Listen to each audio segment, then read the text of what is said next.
Hello বন্ধুরা, কেমন আছেন সবাই? আমার আরও একটি নতুন ব্লগে আপনাদের স্বাগত জানাই। প্রতিদিনকার মতো আমলকি আর কাঁচা হলুদের রস খাবো, তারই ব্যবস্থা করছি। আর এই শীতে আপনারাও যদি ভালো থাকতে চান, সুস্থ থাকতে চান, তাহলে আপনারাও এইভাবে আমলকি, কাঁচা হলুদ আর আদা দিয়ে রস করে খালি পেটে খান।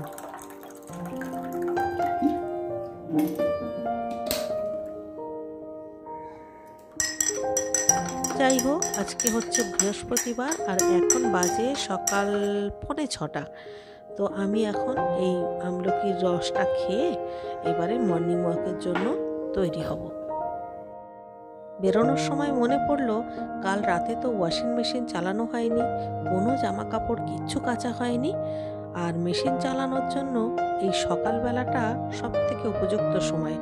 তো সঙ্গে সঙ্গে ভাবলাম জামা কাপড়গুলো কোনো মতে মেশিনের মধ্যে গুজে দিয়ে সাবান দিয়ে মেশিনটা চালিয়ে দিয়ে বেরিয়ে যাব।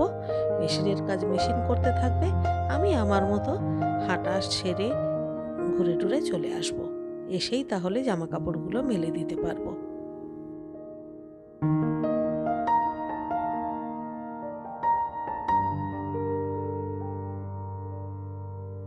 আজকে সকালে না প্রচণ্ড ঠান্ডা পড়েছে, মানে জলে হাত দেওয়া যাচ্ছে না, এরকম একটা ব্যাপার। আমার তো তাই লাগছে, যার জন্য আমি লাল সোয়েটারটা পরেছিলাম, আবার সেই সোয়েটারটা খুলে এই সবুজ রঙের জ্যাকেটটা পরলাম, কারণ এই জ্যাকেটটাতে হুডি আছে। আজকাল সকালের দিকে লেকে খুব হাওয়া দেয়, মানে সকালবেলায় আমরা যখন ফার্স্ট রাউন্ড দিই তখন না রীতিমতো আমরা কাঁপতে কাঁপতেই হাঁটি। তারপর যখন সেকেন্ড রাউন্ড দিই তখন হালকা গরম লাগে, তখন হয়তো মাথা থেকে টুপি বা মাফলার বা হুডি সেটা খুলে দিলাম। মানে সোয়েটার গায়ে দেওয়া থাকলে সোয়েটারের বোতামগুলো খুলে দিলাম। তাই বলে পুরোটা খুলতে পারি না, কিন্তু মানে লেকে প্রচুর প্রচুর হাওয়া দেয়, মানে সকালবেলা বেশ ঠান্ডা।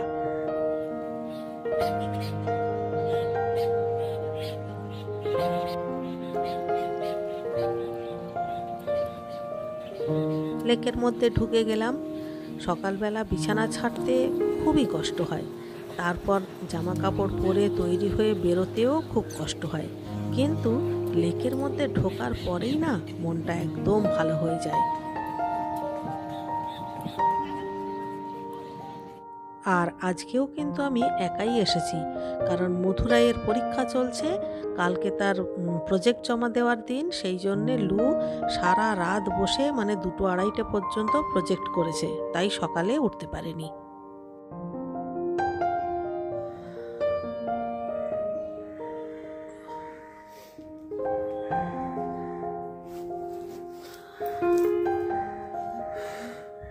এই মাত্র বাড়ি এলাম, প্রচণ্ড হাঁপিয়ে গেছি আর গলাটাও শুকিয়ে গেছে।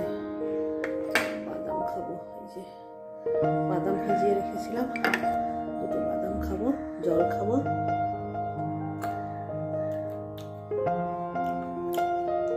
এখন আবার বাজার যেতে হবে।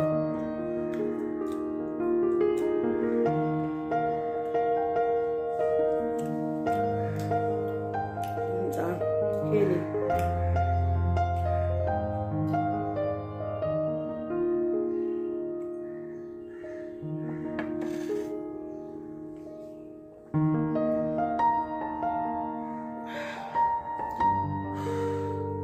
কি হয়েছে বলুন তো? এই যে ব্যাগটা কাঁধে ঝুলিয়ে নিয়ে তো গেছি, কিন্তু সকালবেলা আমি দেখতেই ভুলে গেছি যে ব্যাগের মধ্যে টাকা আছে কি নেই।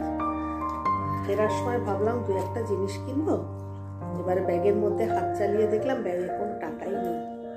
ছিল 30 টাকা। 30 টাকা দিয়ে কি বাজার হবে?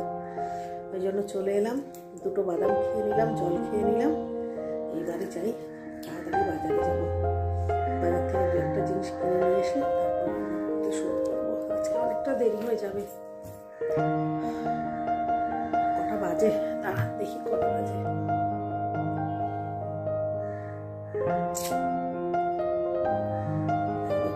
দেখতে পাচ্ছেন? দেখতে পাবেন না, দাঁড়ান ব্যাক ক্যামেরা করে দেখাচ্ছি।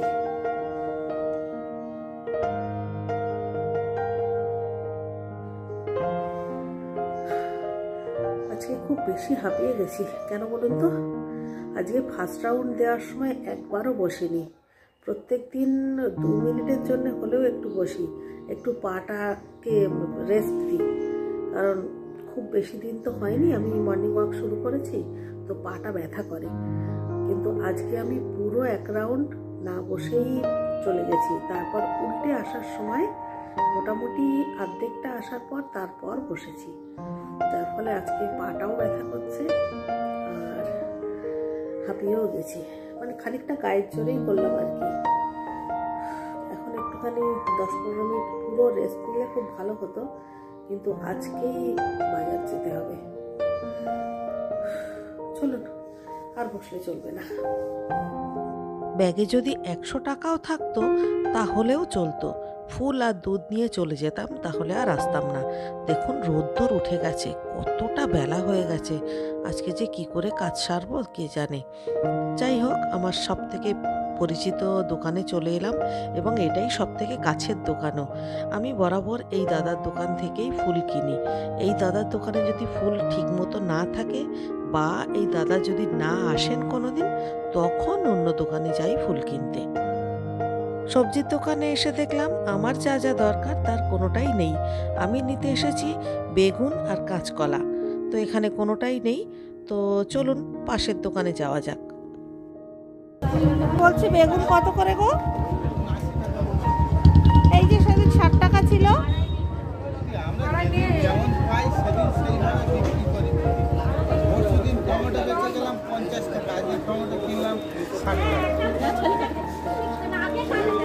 বাবা, আচ্ছা আমাকে 4টে কাঁচকলা দাও। এই তো বড় লাউ কেটেছি, দানাই নেই। দুধের দোকান দেখে মনে পড়লো বাড়িতে দই ফুরিয়ে গেছে, তো দই নিতে হবে। এই আমাকে একটা দই দাও।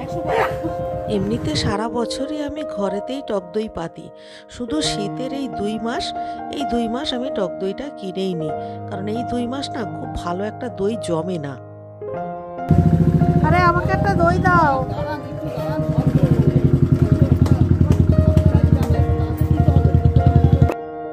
দুধের দোকান থেকে দইটা নিয়ে হন হন করে বাড়ি চলে এলাম। দুধের দোকানে একটুখানি দাঁড়াতে হলো।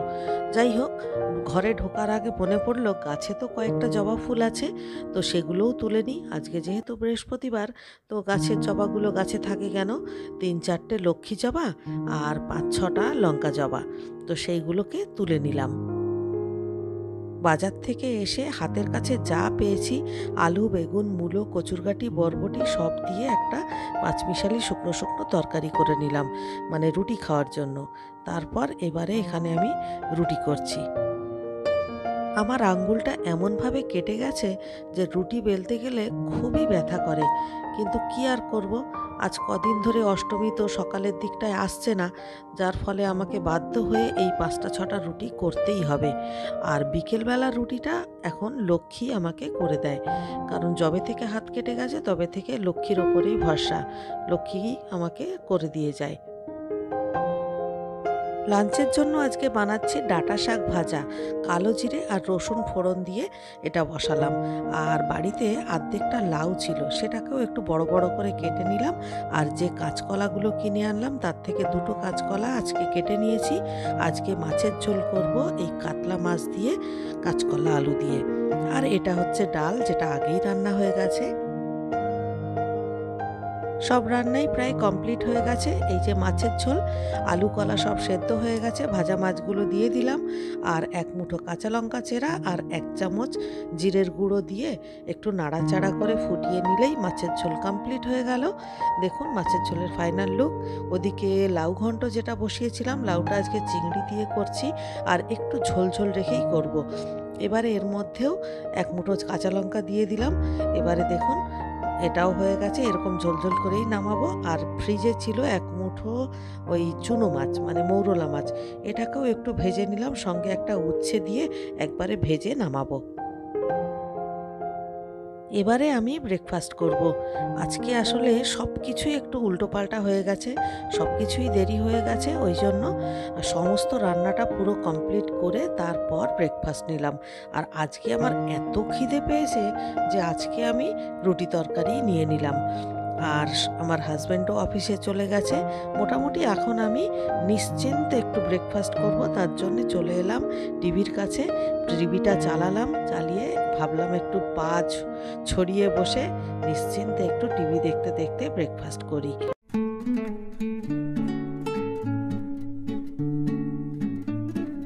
তো এই ছিল আজকের দিনের ব্যস্ততম সকাল। ভিডিওটা আজকের মতো এখানেই শেষ করছি। কাল সকালে আবারও দেখা হবে। ততক্ষণের জন্য সবাই ভালো থাকবেন। সবাইকে tata, goodbye, good luck and love you all.